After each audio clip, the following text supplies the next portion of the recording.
अस्सलाम वालेकुम वरहमतुल्लाहि वबरकातुहू। तो आज हम अपने किचन में बनाने जा रहे हैं सफ़ेद चनों के कोफ्तों का सालन। बहुत ही इजी तरीके से बनेंगे ये कोफ्ते और इनका सालन।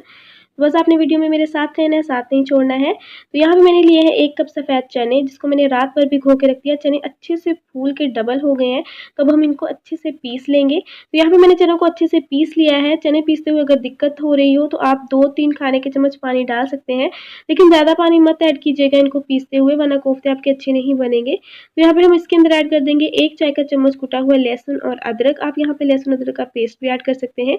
1 मीडियम साइज़ का मैंने यहाँ पे प्याज लिया है, जिसको मैंने फाइन चॉप करके उसके पानी को अच्छे से निचोड़ लिया है। प्याज़ों के पानी को आपने अच्छे से निचोड़ के फिर ऐड करना है, पानी के साथ ही प्याज ऐड नहीं कर देने हैं। अब हम इसके अंदर ऐड करेंगे 1 खाने का चम्मच कुटी हुई हरी मिर्च का। आप यहाँ पे हरी मिर्च का पेस्ट भी ऐड कर सकते हैं, इससे फ्लेवर बहुत अच्छा हो जाता है कोफ्तों का। 2 खाने के चम्मच हम इसके अंदर ऐड करेंगे कटा हुआ हरा धनिया। मसाले ऐड करेंगे तो मसालों में इसमें चले जाएगा 1 और आधी चाय की चम्मच लाल मिर्च का पाउडर। आधी चाय की चम्मच हम इसके अंदर ऐड करेंगे गरम मसाला पाउडर। आधी चाय की चम्मच हम इसके अंदर ऐड करेंगे धनिया पाउडर। चौथाई चाय का चम्मच हम इसके अंदर ऐड करेंगे हल्दी पाउडर। अकॉर्डिंग टू टेस्ट या आधी चाय की चम्मच हम इसके अंदर नमक ऐड करेंगे। तो मसालों को भी आप अकॉर्डिंग टू टेस्ट कम या ज़्यादा कर सकते हैं। तो यहाँ पे अब हम सारी चीज़ों को अच्छे से मिक्स करेंगे। आप चाहे तो हाथों की मदद से मिक्स करेंगे, इसी तरह चम्मच की मदद से मिक्स कर लें। तो यहाँ पे सारा बैटर अच्छे से मैंने मिक्स कर लिया है। तो इस स्टेज पे हम इसके बनाएंगे कोफ्ते। तो आप कोफ्तों का साइज़ अपनी पसंद से रख सकते हैं, जितने आपको कोफ्ते पसंद हो आप उतने साइज़ के कोफ्ते बना सकते हैं। तो मैं यहाँ पे दरमियाने साइज़ के कोफ्ते बना रही हूँ। एक बड़े वाला जो लेमन होता है ना, उसके साइज़ के कोफ्ते बना रही हूँ। तो बहुत ईज़िली कोफ्ते बन जाते हैं, हाथों पे ऑयल वगैरह लगाने की भी कोई ज़रूरत नहीं पड़ती है। बहुत ही ईज़ी से हमारे ये कोफ्ते जो हैं वो बन जाते हैं। तो यहाँ पे हमने एक कोफ्ता बना लिया, इसी तरह हम बाकी के सारे कोफ्ते तैयार कर लेते हैं। तो यहाँ पे मैंने सारे कोफ्ते तैयार कर लिए हैं, इनको अब हम फ्राई कर लेते हैं। तो फ्राई करने के लिए मैंने ऑयल जो है वो पहले ही गर्म होने के लिए रख दिया था। ऑयल जो है वो गुनगुना सा गर्म हो गया है, जिसे मीडियम हॉट ऑयल कहते हैं, उतना गर्म हो गया है। फ्लेम को मैंने मीडियम टू लो रखा है। मीडियम टू लो फ्लेम पे ही हम कोफ्तों को फ्राई करेंगे। कोफ्तों को फ्राई करते हुए आपने बस इस बात का ख्याल रखना है कि आपने ऑयल जो है वो बहुत ज़्यादा गर्म नहीं लेना है। आपने गुनगुने ऑयल में आपने इनको डालना है और फ्लेम को आपने मीडियम टू लो रखना है। पूरे कोफ्ता फ्राई करने के प्रोसेस में आपने फ्लेम को मीडियम टू लो ही रखना है, हाई नहीं करना है। और आपने यहाँ पे कोफ्तों को डालते ही उसको पलटना शुरू नहीं कर देना है, चम्मच हिलाना शुरू नहीं कर देना है, बल्कि आपने इसको कंफर्म होने देना है, सब्र से आपने इसको फ्राई होने देना है। जब ये एक साइड से अच्छे से गोल्डन ब्राउन हो जाएंगे तब हम इनकी साइड को चेंज करेंगे, फ़ौरन ही हम कोफ्तों को पलटेंगे नहीं। तो यहाँ पे हम कोफ्तों को फ्राई होने देते हैं। तो यहाँ पे एक साइड से कोफ्ते हमारे फ्राई हो गए हैं, बिल्कुल नज़र आ रहा है देखने से ही कि कोफ्ते एक साइड से फ्राई हो गए हैं, गोल्डन कलर आ चुका है। तो हम इनकी साइड को चेंज कर देंगे और दूसरी साइड से भी हम कोफ्तों को मीडियम टू लो फ्लेम पर फ्राई होने देंगे। तो यहाँ पे कोफ्ते हमारे रेडी हो गए हैं। बहुत ही अच्छा कलर दोनों साइड से इनको आ चुका है। तकरीबन 8 से 9 मिनट लगे हैं इनको मीडियम टू लो फ्लेम पर फ्राई होने में। और यहाँ पे अब हम कोफ्तों को प्लेट में निकाल लेते हैं और आप लुक से देख सकते हैं कितने टेस्टी लग रहे हैं, अमेजिंग लुक आई है। तो यहाँ पे कोफ्ते हमारे रेडी हो गए हैं। कोफ्ते तो हमने बहुत लजीज से बना के तैयार कर लिया, लेकिन इसकी ग्रेवी पे हमें सबसे ज़्यादा खास मेहनत करनी है। ग्रेवी कैसे बनानी है वो मैं आपको आगे चल के बताती हूँ। एक खास और खुशबूदार ग्रेवी बनाने के लिए हम यहाँ पे लेंगे एक पैन और पैन के अंदर हम डालेंगे ऑयल।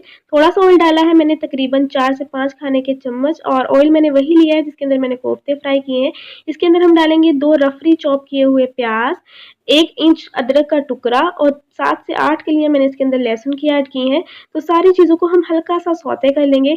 याद रहे कि फ्राई नहीं करना है, सिर्फ सौते करना है। जैसे ही सारी चीज़ें हल्की सी सौते हो जाएंगी, हम इसके अंदर एक मीडियम साइज़ का टमाटर ऐड कर देंगे काट के, और टमाटर को भी हम हल्का सा फ्राई होने देंगे। जैसे ही सारी चीज़ें हल्की सी फ्राई हो जाएंगी तो हम इनको प्लेट में निकाल के हल्का सा ठंडा करके इसको ब्लेंडिंग जार के अंदर डाल के अच्छे से इसका पेस्ट बना लेंगे, फाइन सा पेस्ट बनाएंगे। तो इसको हम सबको निकाल लेते हैं। यहाँ पे मैंने सारे प्याज, टमाटर, अदरक, लहसुन को प्लेट में निकाल के हल्का सा ठंडा करके पीस लिया है। तो इस बचे हुए ऑयल के अंदर हम थोड़ा सा ऑयल मज़ीद डालेंगे, 2 से 3 खाने के चम्मच, और उसके अंदर हम ये पिसी हुई सारी चीज़ें ऐड कर देंगे जो हमने प्याज, टमाटर और अदरक और लहसुन फ्राई करके पीसा था।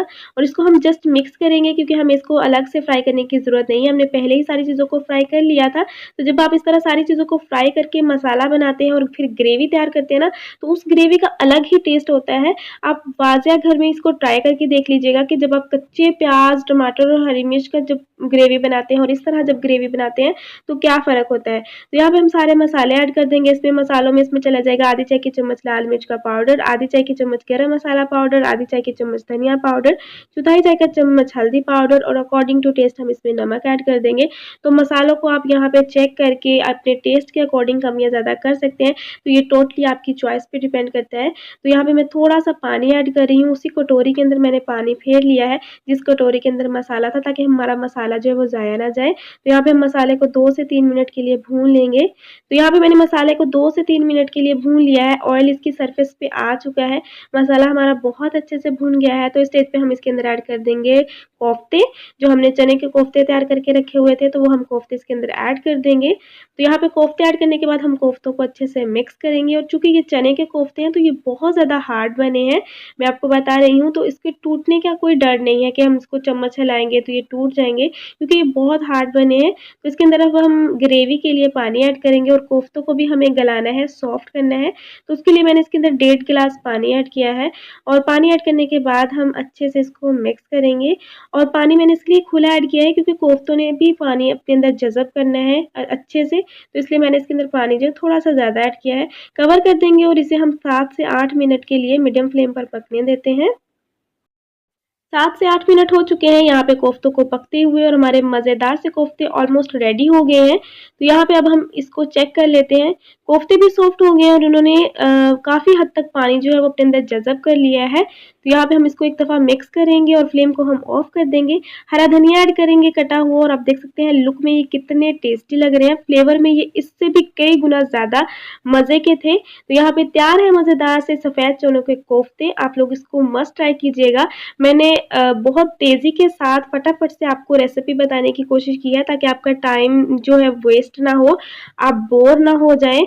लेकिन फिर भी कोई स्टेप रह गया हो तो आप कमेंट्स में मुझसे पूछ सकते हैं। तो आई होप आप लोगों ने आज की इस मज़ेदार सी सफ़ेद चनों के कोफ्ते की रेसिपी को एंजॉय किया होगा। आप लोगों के लिए ये रेसिपी न्यू होगी, आप लोग मस्ट इसको ट्राई कीजिएगा। रेसिपी को ज़्यादा से ज़्यादा शेयर कीजिएगा अपने फैमिली और फ्रेंड के साथ। रेसिपी को लाइक कीजिएगा, मेरे चैनल को सब्सक्राइब कीजिएगा। मिलते हैं नेक्स्ट ऐसी ही मज़ेदार सी रेसिपी के साथ, तब तक के लिए अल्लाह हाफ़िज़।